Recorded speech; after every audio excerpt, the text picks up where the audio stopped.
Hello నమస్తే welcome to VBG channel. Ravi Teja నటించిన Eagle cinema వాయిదా పడిందంట. ఎందుకు ఏంటి మనతో ఉన్న శ్రవణ్ గారిని అడిగి తెలుసుకుందాం. నమస్తే సార్. నమస్తే. రవితేజ గారు నటించిన ఈగల్ సినిమా వాయిదా పడిందని వార్తలు వస్తున్నాయి. అది ఏంటి మీ మాటలో చెప్పండి. రవితేజ హీరోగా మాస్ మహారాజా నటించిన ఈగల్ చిత్రం వాస్తవానికి ఈ సంక్రాంతి బరిలోనే ఉంది. అయితే ఒకేసారి సంక్రాంతి సినిమా డిమాండ్ ఒకవైపు గుంటూరు కారం, ఇంకోవైపు నా సామిరంగా, వెంకటేష్ సైంధవ, ఈ వరుస చిత్రాలు ఉన్నాయి. దీంట్లో థియేటర్స్ కొరత ఉంది. ఇంకా దాని తర్వాత చిన్న చిత్రాలు ఉన్నాయి. ఒకేసారి బహుశా నాకు తెలిసి 8 చిత్రాలకు రిలీజ్ అవుతున్నాయి. 8 చిత్రాలు ఉన్నాయి. అయితే మనకున్నటువంటి థియేటర్లు అయితే 8 చిత్రాలు అవే థియేటర్లు, 5 చిత్రాలు అనేవి ఒక థియేటర్కి అవే ఇవ్వాలి.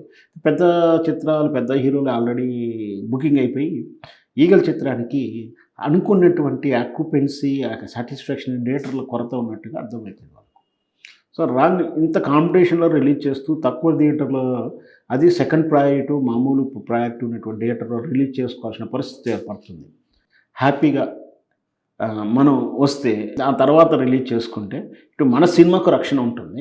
పైగా ఈ మన ఫ్రెండ్లీవుడ్ అనేటువంటి జనరల్గా మనకు టాలీవుడ్లో ఏముంటుందంటే స్నేహబంధం, వ్యక్తిగత స్నేహబంధాలు ఎక్కువ ఉంటాయి. ఎందుకంటే హీరోలు వాళ్ళే, ప్రొడ్యూసర్స్ వాళ్ళే, ఎగ్జిబిటర్స్ వాళ్ళే. సో ఈరోజు ఈ చిత్రం హీరో ఇక్కడ పని చేస్తారు, రేపు ఇంకో ప్రొడక్షన్ ఇంకో పని చేస్తున్నారు.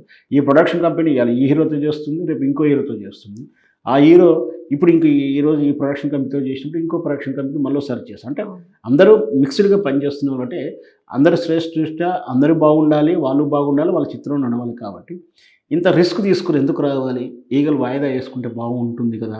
పైగా మనం వాయిదా వేసుకోవడం వల్ల అవతల నాగార్జున సినిమా నా సామిరంగకు వాళ్ళకు కొంచెం థియేటర్లో ఇబ్బంది అవుతుంది. వాస్తవానికి వాళ్ళకు సఫిషియెంట్ లేదు, వాళ్ళు బాధపడుతున్నారు. సో ఇద్దరం బాధపడుతున్నప్పుడు ఒకరు సంతోషంగా ఉంటే బాగుంటుందని ఒక ఫ్రెండ్లీ వాతావరణ ఆలోచన కావచ్చు. ఈగల్ని రేపు జనవరి 14 రిలీజ్ నుంచి తీసుకెళ్ళి జనవరి 26 ఏంటంటే అది కూడా చిన్నపాటి మంచి ఫెస్టివల్ అకేషన్గా చెప్పచ్చు. ఎందుకంటే 26 జనవరి అనేది మన భారతీయులకు గర్వించదగ్గ దినం. ఆ రోజు హాలిడే మూమెంట్ కూడా ఉంటున్నాం. సో అది సండే కూడా కలిసి వస్తుంటుంది. కాబట్టి పై వారానికి షిఫ్ట్ చేస్తే బాగుంటుందని నిర్ణయానికి వచ్చినట్టు. అప్పుడు 26 జనవరికి అప్పుడు పీరియడ్లో రిలీజ్ చేస్తే థియేటర్లు ఎన్ని దొరుకుతాయి, ఏమి వేకెన్సీ ఉంటాయి, ఎట్లా ఉంటుంది, అప్పుడు అవైలబిలిటీ ఏంటి, మళ్ళీ ఆ రోజు కూడా ఈరోజు అయితే క్యాన్సిల్ చేసుకోవచ్చు 14, మరి 26 కన్ఫర్మ్ అవుతాయా లేదా కూడా కన్ఫర్మ్ చేసుకోవాలి. అలా ఆ కన్ఫర్మేషన్ 26 కూడా కన్ఫర్మ్ చేస్తాము అంటే ఇప్పుడు ఏంటంటే థియేటర్లు అన్నీ కూడా గ్రూప్ ఆఫ్ లింక్లో ఉన్నాయి. అంటే అన్నీ కూడా ఐమాక్స్ గ్రూపు, ఇట్లా క్యూబ్ థియేటర్లు, ఇట్లా ఇవన్నీ కూడా గ్రూప్స్ ఉన్నాయి కదా. వాళ్ళ థియేటర్లు వాళ్ళతో ఒకసారి మాట్లాడుకొని ఆ థియేటర్ కూడా అప్పుడు 26 ఇస్తారని మాట ఇచ్చి ఉంటే అప్పుడు ఈ 14ని వదులుకొని అక్కడ 26 చేస్తారు. ఇదంతా అంతర్గతంగా లోపల చర్చ జరుగుతున్నట్టుగా ఫిలిం నగర్ గ్యాసిప్ ఇది.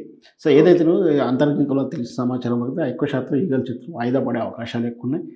అది చేంజ్ అవుతుంది. సంక్రాంతి చిత్రం కూడా చెప్పొచ్చు. ఎందుకంటే సంక్రాంతి ముందుగానే, సంక్రాంతి తర్వాత, సంక్రాంతి బరిలో ఉన్నట్టుగా మనం చెప్పొచ్చు.